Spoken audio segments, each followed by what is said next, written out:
Welcome to Elite Rugby SandC podcast, the best podcast talking all things rugby and strength and conditioning. At Elite Rugby SandC, we provide athletes with strength and conditioning programs that provides you with everything you need to become a beast and take your game to the next level. No matter what stage of the year or season, Elite Rugby SandC has a program for you. You can try before you buy, so try our 7-day $7 trial to get a taste of what we offer here at Elite Rugby SandC. Also, sign up to our newsletter and receive free bonus content each and every single week. So take your game to the next level, become a beast, and join Elite Rugby SandC today. Today, former professional rugby union athlete, now SandC coach Mark Chisholm joins me on the podcast. Mark played lock for the Brumbies in the Super Rugby competition and won the grand final in 2004. Mark went on to play 102 games for the Brumbies before moving over to the Northern Hemisphere to finish off his career. Mark debuted for the Wallabies in 2004 and went on to play 58 test matches. A massive highlight for Mark was playing in the 2007 Rugby World Cup in France. On today's episode, we discuss the 2004 season and the grand final win. Mark talks about his World Cup experience. Mark provides great insight into playing rugby overseas in the Northern Hemisphere. And we also discuss Mark's current SandC coaching role at St. Joseph's College in Queensland. This was a fantastic episode, and I appreciate Mark joining me today. Enjoy!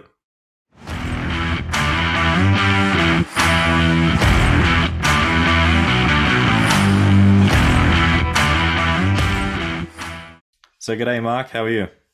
Yeah, well, how are you? Well, yeah, I'm going well down here in Canberra. The sun's sort of out, and the rain's finally stopped. I think we'll just talk about that as well. The rain's been raining a bit up there, has it? it's coming across. I think it all comes from south up north over to the east, and that's how it's off and on a little bit. But I know there's a big wet coming. So, how's life going at the moment, and how's your coaching going at the moment as well? They're good, busy. So term 4, school-wise, high school-wise. So term 4 rowing pre-season starts, which is a big beast in itself. I've got cricket pre-season, volleyball pre-season, and then your soccer or your football sort of end of club season, and then start a pre-season. You always get guys want a general use, or rugby guys want to start really early. So it all happens. It's a big turn. Yeah, for certain. Dealing with different sports, it can be quite challenging as well. And telling the rugby boys, hey, have a bit of time off. You don't have to come straight back in. We just finished not too long ago. Just have a bit of a break. Well, it's always about bulking. I need to bulk up, and I'm thinking, mate, you need to run. You don't need to bulk. You just need to run. Yeah, you need to be able to catch a ball first and pass it. Before you bulk it up. That's it.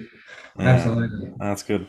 So, growing up as a young lad, what sports did you play, and how did you end up playing rugby union?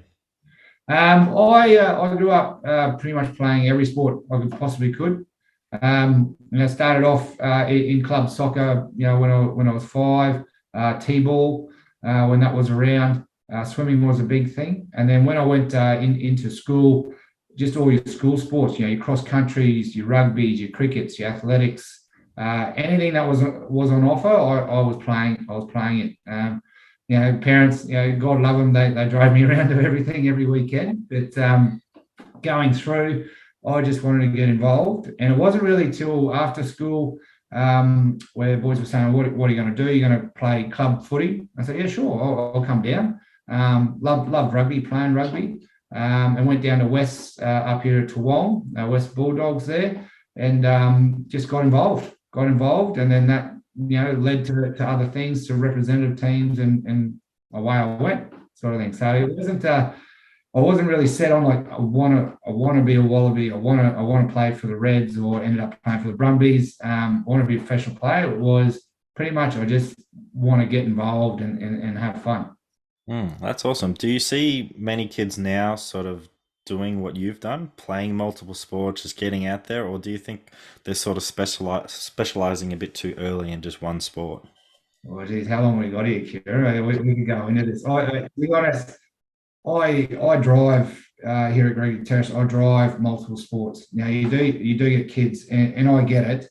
The time commitments through club and school really only allows you to play one sport. So like your football boys, and your basketball guys are really just solely one sport. Now, I pushed them to get involved in even athletics in term 4, long jump, triple jump, high jump, all the things that they're great at, even the throwing ones there. But it's hard in this environment where kids are great at one sport and they think I've got to specialise. Like I've got to make it before I'm 16, or I've got to make it by 19, otherwise I'll never make it. Now, all of us know that's not entirely true, but it's almost like a driven thing now, like or a perception or a myth that it's about that. But for me, physical literacy is what I'm about, climbing, throwing, catching, everything, not due to one sport, but learning multiple skills that help you in every sport. No, I completely agree with you, and I do think we get down that rabbit hole of just focusing on, say, rugby, and it's like I said in the last episode, like I'm back playing baseball as an adult, not just a junior, and I think if I didn't play baseball, I wouldn't have been able to track the ball or move laterally or just think differently as well. And I owe everything to playing those different sports, because it made me a better athlete and made me a better rugby player as well. Yeah, absolutely. I think back when I went through school, for example, rugby and basketball were two different terms. I played both, and I found that nowadays rugby and basketball are in one term, and the amount of sort of, let's say, second rowers or catching forwards that can't track a ball or catch a ball above their head is amazing. And I think that's one skill that comes from basketball that transfers over to other sports, and I think it's really missed, to be honest.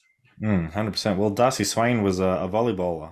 Growing up, his mum made him want to play. He forced him to play volleyball, and he really loved it. And then it's just paid off immensely for him. So definitely learn those skills.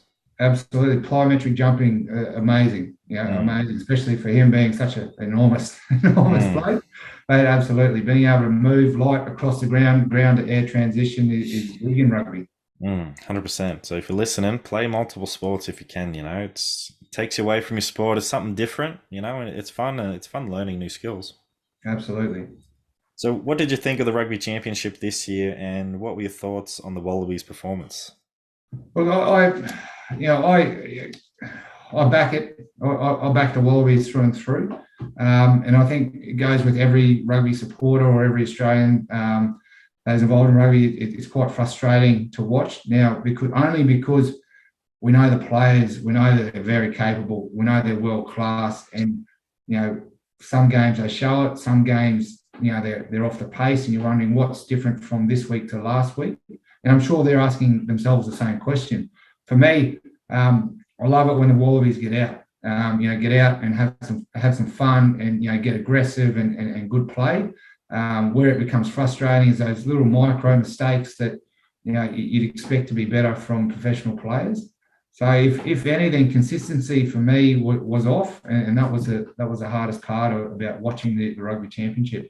It was such a close rugby championship, though. It was no team could really win back-to-back games. The Pumas did do it because they had that week off, before traveling over. But it was just so competitive, and those questions: how do we string back-to-back wins, and how do we do what that preparation we did in 1 week to the next week? And if we do it, is it going to work? And sometimes it didn't work. So I do think we have the talent. It's just finding that consistency, and also having people available, because we've had a fair few injuries this year, and which it really sucks to see certain players just get into some form and then they get injured, so if we can manage that around and string some good performances back to back, I think we're in a good position for the World Cup. I know people are like, we're sitting 9th in the world, we're not looking that good, but we've shown at times we can be one of the best teams in the world, and it's going to be really cool to see how they go in this Northern Hemisphere tour and see some of these younger players get an opportunity and see if they can take it and really, put it to the Northern Hemisphere teams like France and Ireland, and see how we go. Yeah, absolutely. And leading up to obviously World Cups, you want consistency in the team. Like we just spoke about the injuries like that, that's a bit hard as well. So hopefully, I'm hoping that this sort of spring tour is the last sort of chance for guys to put their hand up and get in, and then we sort of consolidate on a 23 or a 28, and we just get the consistency going, get the links going between the players, and so players actually know who they're playing with and how they play each week. Especially in those key positions like 9-10 or just our front row or who's our lock pairing. Like, we really got to hone those in and say, this is who we're going with, or this is our group of guys. You're going to have to compete against each other, and then we'll pick the starting spot from, say, Super Rugby form or something like that. But identify who you want and tell them, because I think with Noah, it's a bit of confidence because he plays really well, but then we knock him back and we select someone else, and there's obviously many things going on in selection and stuff we don't see, but I really just want our coaches to give players like that a really genuine chance and back him and allow him to make mistakes, but also allow him to shine as well. Yeah, absolutely, for sure. But it's going to be exciting. I'm really keen for this tour and to see what comes out of it. And the World Cup's not too far away. Well, yeah, I mean, the big teams, you have France, Ireland, that are pretty much top of their game. So hopefully they're not peaking too early before the World Cup. But it'll be interesting. Even Italy, to an extent, it would be great to see our boys have a crack against them. 100%. So we have to talk about the 2004 season at the Brumbies. What a season that was. The team finished on top of the table and secured the Super 12 title. What do you remember from that season and from the grand final as well?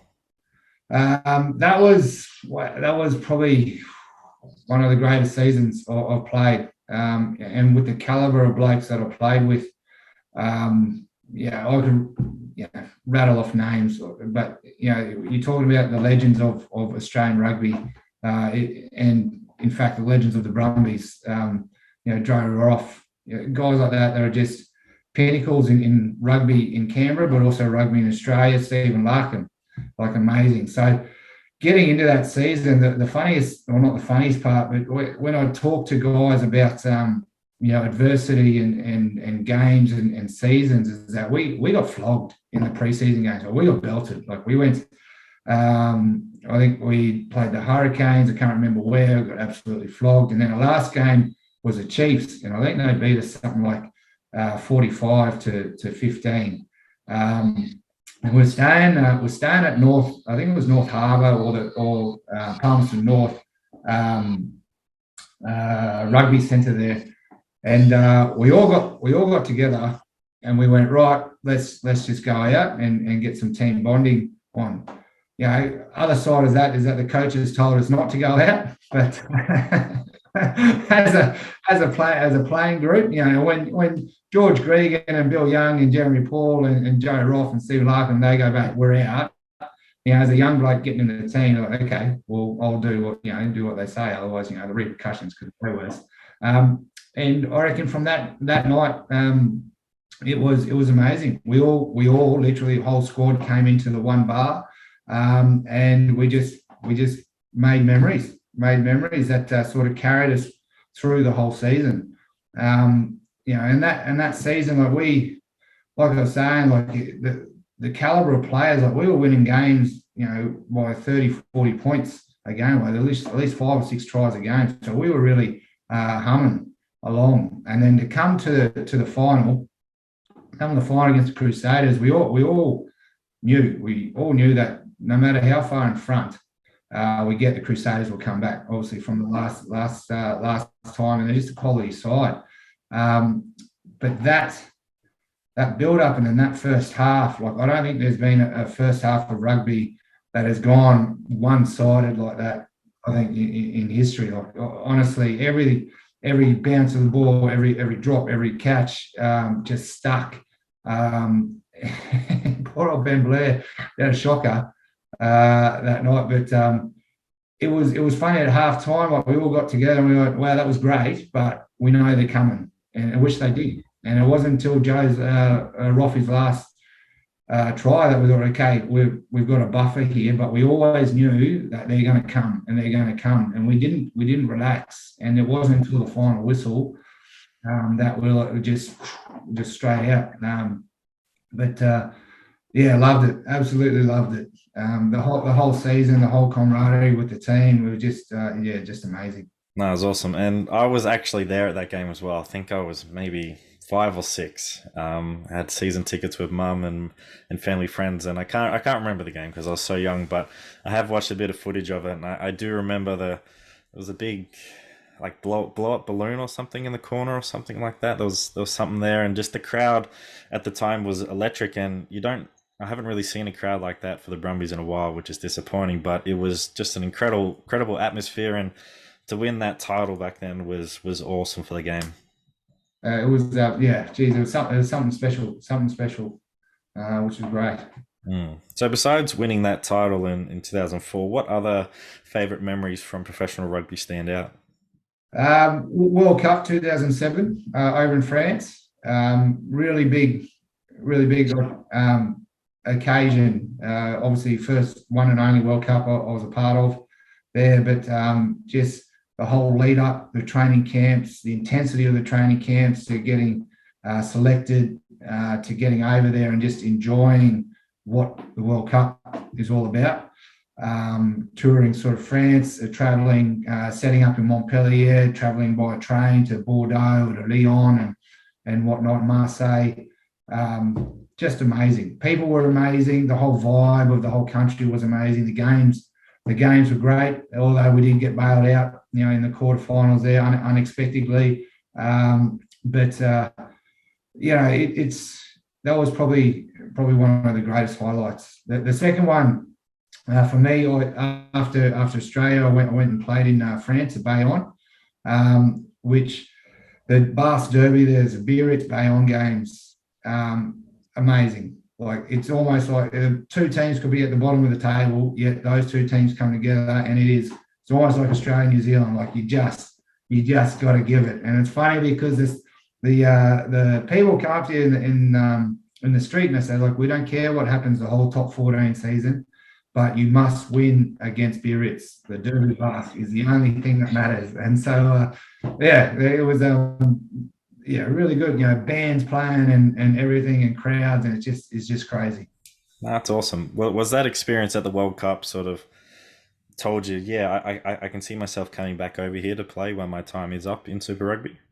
Do you know what? At that stage, I didn't even think about it. I didn't think about it. I thought I've got, I want to play the next World Cup. I want to redeem ourselves, internationally. I wasn't even thinking about leaving Australia at that stage. It was more about getting more footy in and getting more and proving a point. Fair enough. So I did see somewhere on the internet that I'm pretty sure it was David Pocock. He quoted saying that you have the biggest biceps he has ever seen. Is that still the case? No, that bloke is a specimen. I reckon he'd have to have that title for sure. He's Okay. he's an absolute specimen. I think the next time you two see each other, just have a quick flex off to see who's still got the bigger biceps. Yeah, well, he's in politics now. Yeah, No? surely I've got a little bit of a head a win or a head start in front of him if he's in Parliament and I'm still SNC coaching. So, Yeah. yeah. Yeah, no, I thought that was quite funny, and I have seen some photos of you online. I was like, okay, they're pretty impressive. Hey, all Photoshop, Okay, I'm sure. okay. So during your career, you did unfortunately have some injuries that sidelined you for periods of time. How did you manage to bounce back from these injuries, and what advice do you have for athletes in this space?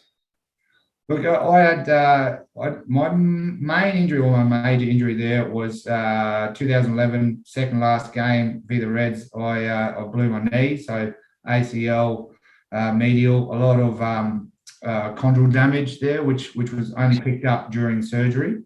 So when that happened, to be honest, I thought, oh, I'm done. I just signed a contract with Bayonne at that stage, so that was new. And as we all know, French contracts can be written on crepe paper, which could be torn up at any stage. So I was dead set thinking, I've missed the World Cup. I don't have a job next year. So what's next? Thankfully, the coach at Bayonne there was like, we want you, and they held the contract, which was great. But for me, it was a race to get back for the World Cup fit enough. But like I said before, they opened up my knee, and there's a lot of damage to the chondral surface of my femur and my tibia and whatnot, which gave me probably 6 to 8 weeks non-weight bearing, which set me back there, and I missed that. At the end of the day, advice for other athletes is who go through injuries is do your rehab. So many times I see it, and I was a part of it. I was a part of it where they go, okay, you need to do this and this 3 times a day, 15 reps, by 4 sets, and you're like, oh, I'll get to it tomorrow, or I'll skip a set or something like that. But coming back, like it's a psychological blockage and a nervousness of like, did I do enough? Like I'm back on the big stage, but am I actually 100%? And I can guarantee you, like 95% of athletes who come back from injury are not, and it's a tough one. So for me, get your mind right, do your rehab, spend more time on your rehab than you should, and when you get back on the field, make sure you're 100% mentally and physically, because there's nothing worse than coming back knowing where you left the game at the standard there and where you are now. And if that doesn't match up, that'll just keep grinding at you, and you find that your psychological sort of advantage just goes down, and then you end up playing to that level, which is down here rather than up here. 100%. And you don't want that lingering in your mind when you're about to make a tackle or something, or you've just come back on the field and you haven't done that work. You just don't want that lingering, and if something does go wrong, or you're just not performing, and it is that mental side of it as well. Whereas, yeah, I find that was something for me. It was like it just lingers in your mind. But if you have done the work and done the rehab and really improved your performance, then once you get back on that field, you're ready to go. You don't want to have to find form. The form sort of finds you, if that makes sense. Like you're confident and you're just ready to go. Yeah, absolutely. And then it's the inner demons. Like, am I going to do it again? And that's what you got to overcome. Is that I'm stronger? It's as strong as it was before. Let's get into it. And something I have learned through SandC is, as being a coach instead of an athlete, is during this rehab time, we're going to use it to really improve your performance. Obviously, it really depends what injury it is, but we're going to work on your run technique. We're going to work on these little areas of your game, and you're actually going to come back better. And if people can really see that from a coaching standpoint and an athlete standpoint as well, then this setback is setting you up for a massive comeback. And when you get back on that field, it's going to be awesome to see. Yeah, absolutely. Like, take it as a time or to improve those little things. It's like a secondary preseason, but a specific area of your preseason. It's not just about running; it's about your technical driven, your foot position, everything like that. Like, take that time to realize that. Yeah, exactly that. We're going to come back, fitter and faster and stronger. And speaking with Tom Hooper around Brumbies and on the podcast, I'm really keen to see how he comes back from his shoulder injury. He's looking pretty schmick at the moment, and I think he's going to have a massive season next year for the Brumbies, and it's going to be awesome to see. That'd be awesome. I'm looking forward to it. So what was it like going from Super Rugby over to the Northern Hemisphere? Was the style of rugby at the times different, and how did you go sort of adjusting to that new culture compared to, being in Australian culture? It was different. And I didn't, it's funny, there's a bit of a story to it. So I like I said, went over to Bayonne in France. Now Bayonne were down the bottom of the top 14 table.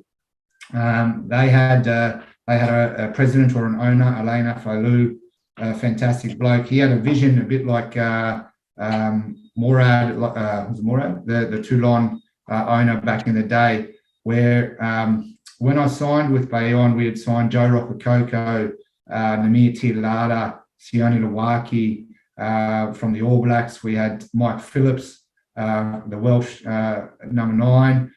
We had Cedric Amons, who came from Toulouse, so the French fullback. So we had about 5 or 6 big signings, and that was to get us up into that next tier, or the top tier, the top 6 to the top 14. So when I came into the club, first day, bag on the back, no French at all. get in the change room, and then the change room was split into two. But I just walked in, bonjour, put my bag down, and first thing, no, not this room next door. What's going on? I said, foreigners next door. So first team involvement was French and foreigner, and then and then the other thing. So there's a South African lock, Rob Lind, who played for I think the Stormers down that way, down in Cape Town, and he said, mate, come in here, don't try and change anything. Like, they're stubborn, don't try and change it. And I was like, well, I wonder what that means. And then out on the field, training was different. It was long, like super long. And then playing games, home games were different. Players were playing for themselves. And then away games, players that were quality weren't playing at all.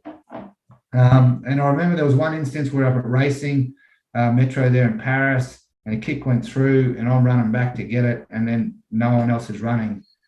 And then the play stopped. There was something going on, and I lost it. In English, obviously, not French, until someone from my team had to, like, mate, cheers, you got to calm down. I said, hey, you're a better player than this. You're a better player than this. Like, you've got standards, and this is, for lack of a word, terrible. In other words, but from there, it's like, what are we doing? Like, we can win away. Like, you got to change the mindset. And then from that, like the first 6 months I had over there, Cedric Amons came up to me and said, mate, you're going to be the captain next year. And I was like, I can't. Like, this is a Basque team. Like, it's a Basque team. I'm not French. I don't speak French. And then we still have all these players here that if they buy in, I'll get in. I'll buy in. But what I say goes. And if you don't like it, leave, more or less. And then from that day on, we had quite a few instances where after games I'd kick staff out, and I'd have Jean-Jean Marmoye, who was my translator in the first couple of seasons. He was a player, a really great player, actually, flanker. And I'd say, look, I'm happy to lose games on my decisions because I'll take it, okay, and I'll learn from it. But I'm not happy to lose games and get blamed for it on your individual decision that just involves you and not the team. And I think that was a turning point in that season. Is like, right, we're going to start being a team. And then all those guys that weren't in that team ended up sort of just finding another team or leaving, and it was really just a buy-in from the players to go forward. Now every season from that was difficult.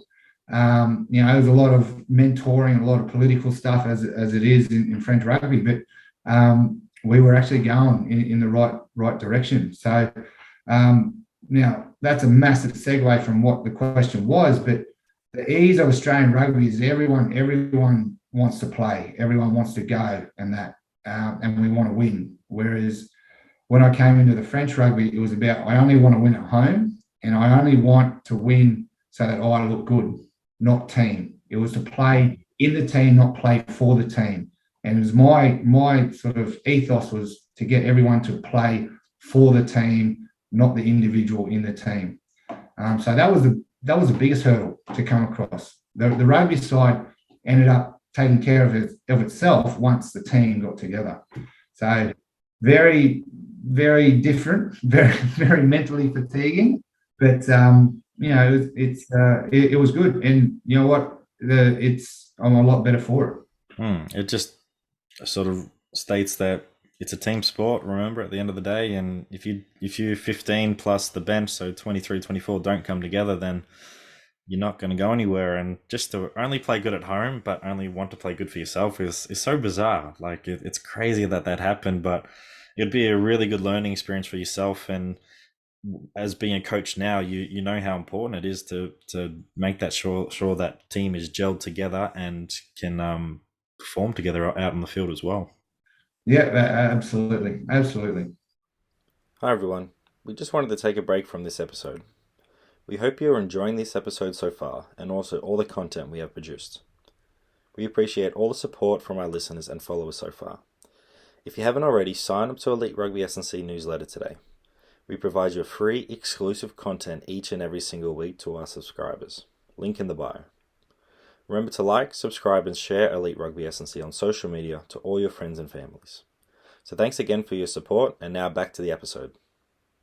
Yeah, that's awesome. That's really fascinating that sort of happened. So, yeah, what advice do you tell young rugby athletes today wanting to play professional rugby? Mate, skill can always be learnt or worked on. There's a lot of kids I see come through and come through at 15, 16 and have a massive amount of skill more, but wanting to get up off the ground, wanting to chase that ball down, wanting to make that next tackle, that's ingrained. Like that's mentally inside you. Like if any kid wants to be a professional player, it's what are you willing to do that no one else is going to do? When are you willing to do it when no one else is willing to do? Are you going to get up on a Monday and go, oh, I don't want leg day? Or are you, oh, it's raining, not going to run today? That's the deciding point.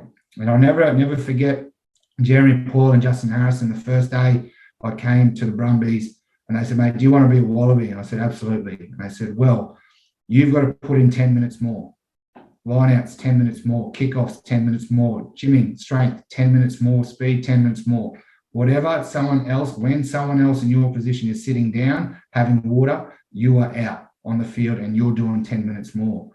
And to that day, I still work like that. It's always that I'm doing more than that guy because I want it more.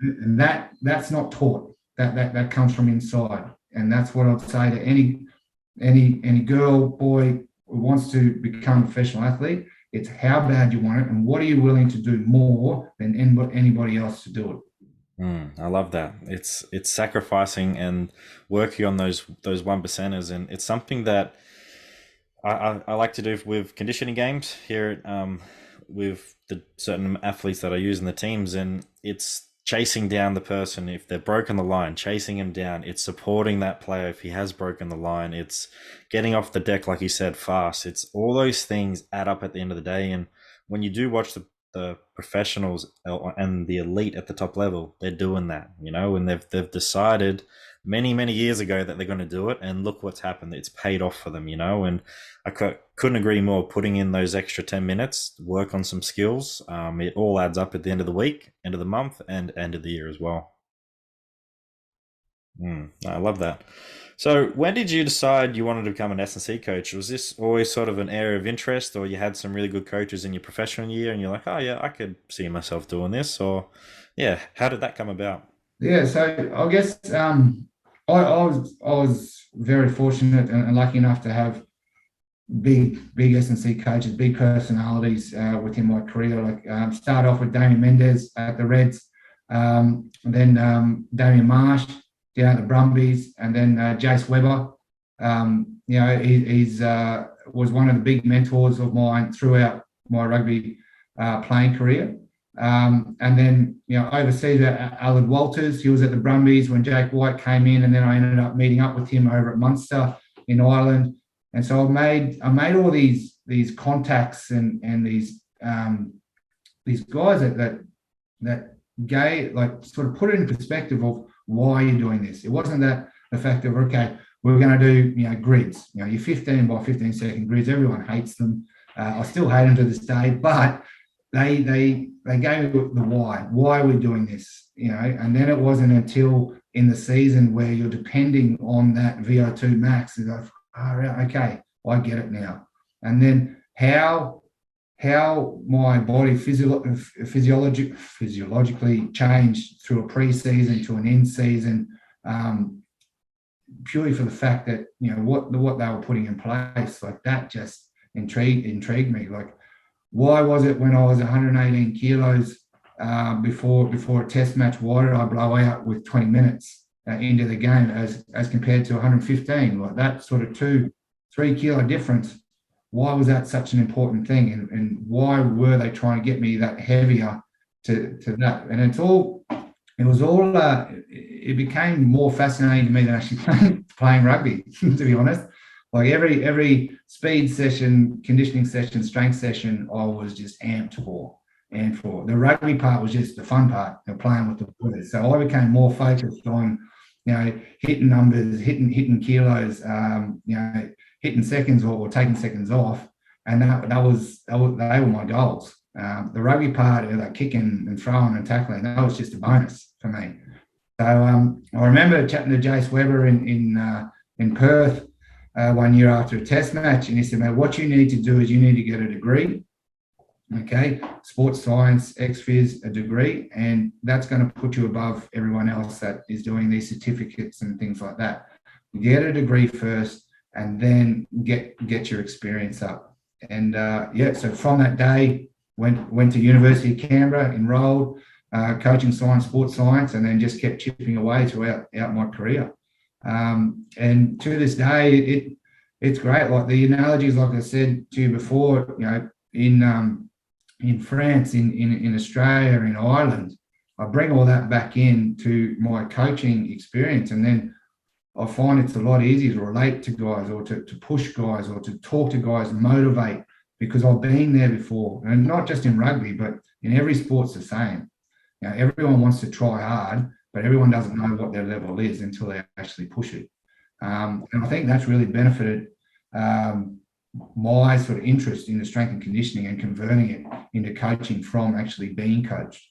I really, really like that, and can resonate as well. Like during the sort of the later parts of my career, just playing club rugby, I was fascinated with SNC as well. I was like, wow, this is really cool that you can do this, and it's going to help me this way. And I really resonate with the losing a bit of weight. I remember my first pre-season, I was sitting maybe 110, and I dropped down to 100 kilos, and I just felt so good. I felt like I was quicker, injuries weren't happening, and it was just fascinating. Like, oh wow, like that's why I was not finishing games, like you said, or not performing. So I think if you can really pay attention when you're an athlete to what's going on, and this could be a potential field that you go into. Just pay attention, ask those questions, and it's really cool to see that you've used all your experience and now applying it to your unique way of coaching, and then giving back and really coaching some really good athletes. Yeah. So what else have you learnt sort of through S&C over your coaching and professional rugby career, and how important is S&C for rugby athletes? Well, I guess, what I've learned is I've come, like I was saying there, from being coached to coaching. My first instance here was at Gregory Terrace there. So I've got year 8, so 12-year-olds, 13-year-olds up until 18-year-olds. And when I came in, I was like everyone is, I'm going to change the way it's all done. I'm going to create a professional program. I'm going to do that. And I really was digging myself a massive hole. And it wasn't for a year and a half that I was just racking my brain every term, like, why isn't this working? Why aren't they achieving? Why aren't they hitting the numbers they should be hitting? And at the end of the day, the main reason is they're students, they're kids.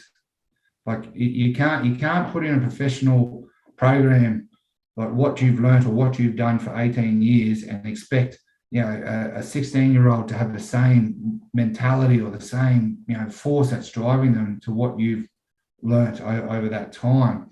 And the other part of that is school's about study and education. Although you and I would love to think it's all about sport and but it's not.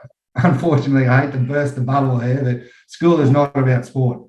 Okay, it's about education. When stresses come, or study stresses come on, or exams come on, you'll find that key students in your program will disappear, and then all of a sudden, out of an 8-week program, you're only copping, a 3-week block, and then a 2, and then a 1. Like, we're not getting that consistency. So that from that perspective is that you have to plan for the school life and sporting life, and to realistically create a program that will get, you want the kids to get to here, but reality, you'll get to there, and how we get to there. And a lot of it is compromise. I'll give you this afternoon off, but you give me a morning, an extra morning, or something like that. And then you've got to be able to work with the kids. Like, you can't be rigid, and that's another thing I've found in this role as well. So dealing with kids, dealing with the separate psychology with each student, getting to know what motivates them. Do they like to be driven? Do they like to be, praised to get it? Do they need more range of movement? Do they just need to crack on and let's rip in? So each and every student is different, and I think that's a massive advantage to coaching kids, is knowing how to deal with different groups or different individuals to get the best out of them. And it can only help, for the next progression is if that progression is to go to a professional side, dealing with athletes that have, the same issues, they're just a little older. 100%. And that routine is so important for athletes at school, outside of school, being adults. If you can get that routine and really stick to it, then it's going to pay off, and you're going to see your performance improve. But if there's times where life's tough, you got exams, you got something going on at home, like, you can back off in training a bit, but you can also use these gym sessions or training sessions to escape a bit and sort of clear your mind and just feel good as well. So I couldn't agree more with creating that routine and just playing it by ear, and also communicating to your coach, oh, this is going on, that's going on, I need to change the routine. So if you give them the afternoon off, I'll give you a morning. I think that's really cool, and just making sure that communication is there so that they're not just falling off straight away, and losing all the... Yeah, absolutely. All about compromising.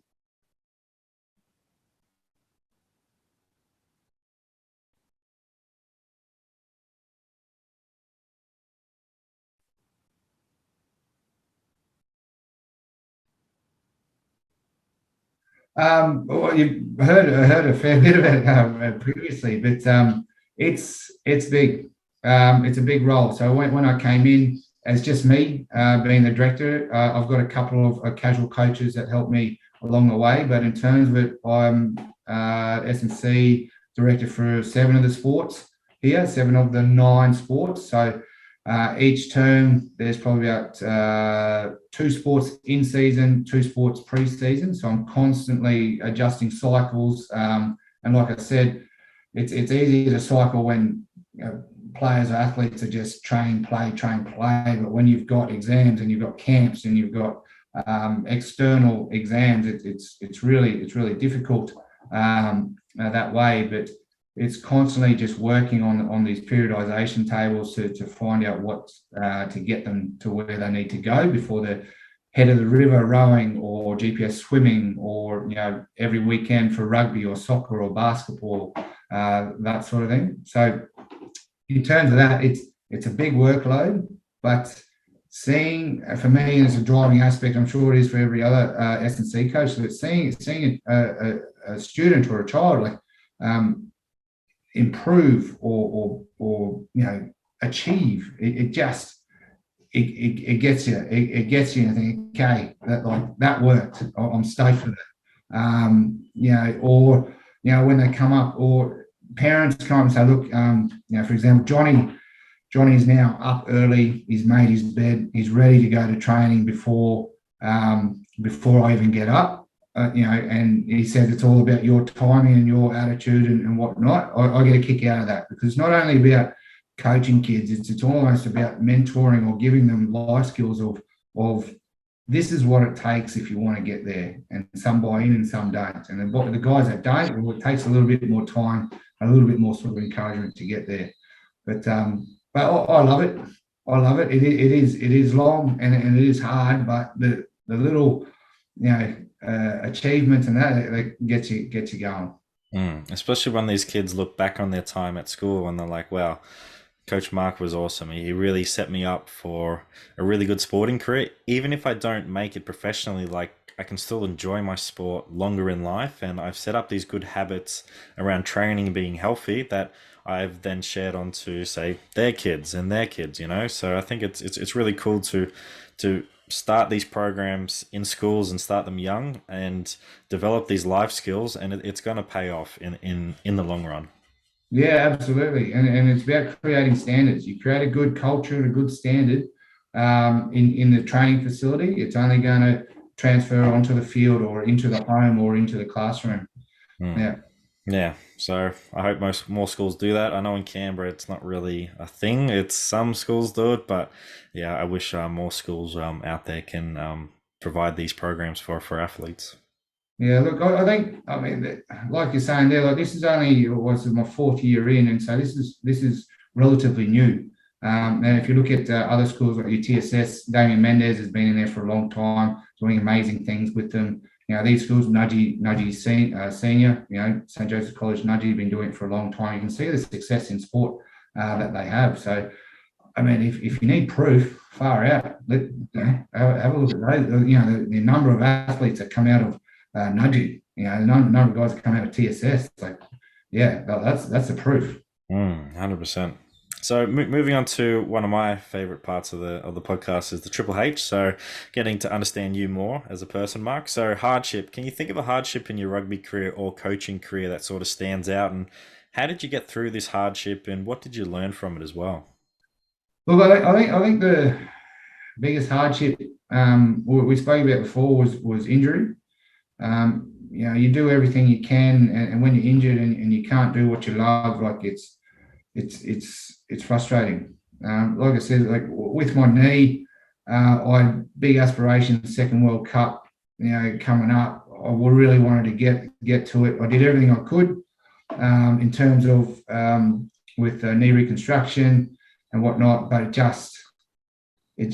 didn't cut it. And that realization of, okay, what's next, was pretty tough to handle. I was lucky, Timmy McGrath down there in Canberra, you know, one-on-one, we did our rehab. We did it for 6-7 months, and you know, chatting to him every day, just being a part of the environment, but just being a part of the Brumbies and with Timmy there to chat to about knee rehab and seeing the progression was amazing. And like I was saying, doing that rehab and just repetitive, do it, even when you think you're 100%, just keep on doing it. I think that really saved me and gave me 2011. I finished in 17, like another 6 years of top class rugby, where, you know, most people would call it a day, that sort of thing. So that was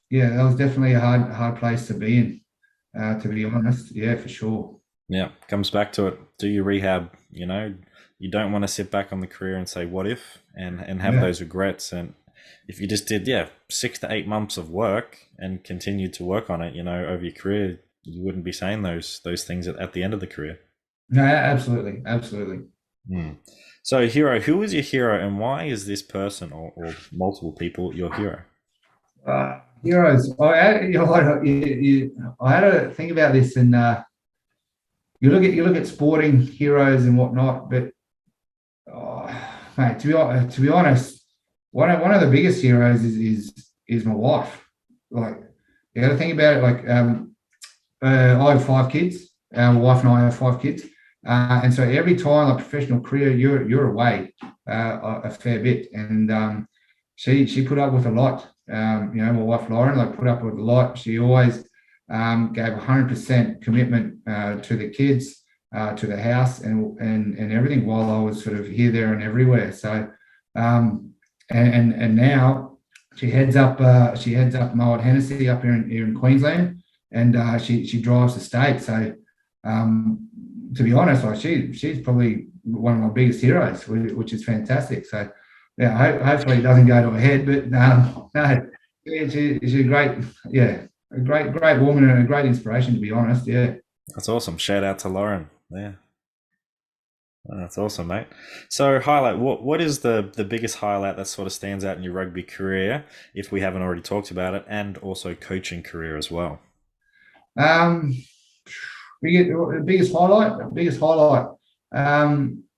To be honest, every time you put on a jersey, you know, every time every time I put on that Brumbies jersey was a highlight. Like running out, no matter where we were, running out, putting on that Brumbies jersey. If I had a chance, I'd jump back in. Like if I was able, and too, I dead set would give it another crack. Anything for just one more. Anything for just one more. Same with the Wallabies jersey. Same with any team I played for. Just one more chance to represent that club or that team. Would mean the world. And I guess that I mean it's another topic, but I mean when you look at loyalty and professional players now, like very rarely do you get a one club player. It's either one season here or go there for one season. But the class outfits that the Brumbies are, you kind of wonder why they're. You don't wonder. You kind of acknowledge why they're at the top of the game, or why they're always up there, is because the people that are driving the company and also in the team and driving the coaching and the players around it create it, and it's something that I think every professional outfit should have a look at. The ethos it goes as well with the Crusaders. You hear rugby union, it's always in Australia Brumbies or Crusaders in New Zealand, and it's just the people they have around it and the success they have because of those people. Nothing else. Everyone's the same. It's just the people there, all there for that club. 100%. So, do you still have Stephen Larkham's number? Do you want? I do. I do. He's a busier man than me. But he may get some late night Friday night or Saturday night calls after a couple of beers. That's about it. Just give me 5 minutes. I just want 5 minutes on the field, That's awesome, mate. So who should be my next guest on the podcast? Is there any old or current teammates you want to call out that should jump on for a chat? Mate, to be honest, and I respect if you get him on there, Matt Giddo. Like that, the kid is amazing. Like what his career still going, his SandC programming, how he's managed to be the top of his game. He still is the top of his game, in my opinion, for this long. Really needs to be spoken about. What drives him, I think, is amazing. Watching him, whether it be in the American MLR, whether it be over at Toulon, whether it be Wallabies or Brumbies when we all started, even under 21s when we're over in South Africa, like he was always immaculate on the field, like, and just driven, absolutely driven. And no matter who he was screaming at, whether it be Sterling Mortlock or whether Bernie, it would just be pure, just drive. And I reckon it'd be well worth a good chat with him for sure. All righty, sounds good. He is back here in Canberra because he's doing a coaching role with the Gungahlin Eagles. So well, he's probably got all the time in the world. Time in the world. Yeah, I did see him on social media the other day. He was with Dan Carter and Richie McCaw over in New Zealand, just doing some stuff over there and playing some touch footy, So that was pretty cool. He's on a junket now. So, your favourite question that we're talking about before? Where can listeners find you on social media? Yeah, well, to be honest, I'm not really a social media guy. Well, anyway, SandC content anyway. A lot of my social media is just to catch up with family and friends, and that I like to leave my SandC training in the gym. I like it to be sweaty. I like to be hard and loud, and I don't give myself time to film things. I know that's the way the world's going, and I apologise, but I'm all about hard work under the cover, and then once you're on the field and you're in front of a camera, that's where it comes out. It doesn't come out on the process to it. The process to it is your sacred kingdom that it only relates to you, and you get to show it every weekend or whatnot. And so when it comes out, people know. That's all good. Who knows? One day you might start filming some stuff, and your biceps might sneak in there. It'll be dreadful, mate. It'll be dreadful. Probably just be shots of the ground or something because cameras are falling over. Mate. Technically, I'm not that person. I'm all about direction. That's all good, mate. So thanks for joining me today. This has been awesome, and I think I've learned so much from your experience through rugby, and I think everyone else will get some great take-home points. And thank you very much for joining me today. I appreciate your time, Kira. Thanks very much, mate. Thanks for tuning into another episode of Elite Rugby SandC podcast. Remember to like, subscribe, and rate Elite Rugby SandC on Spotify and YouTube, and make sure you follow us on Instagram. Sign up to become a beast via the link in the description or via Instagram page.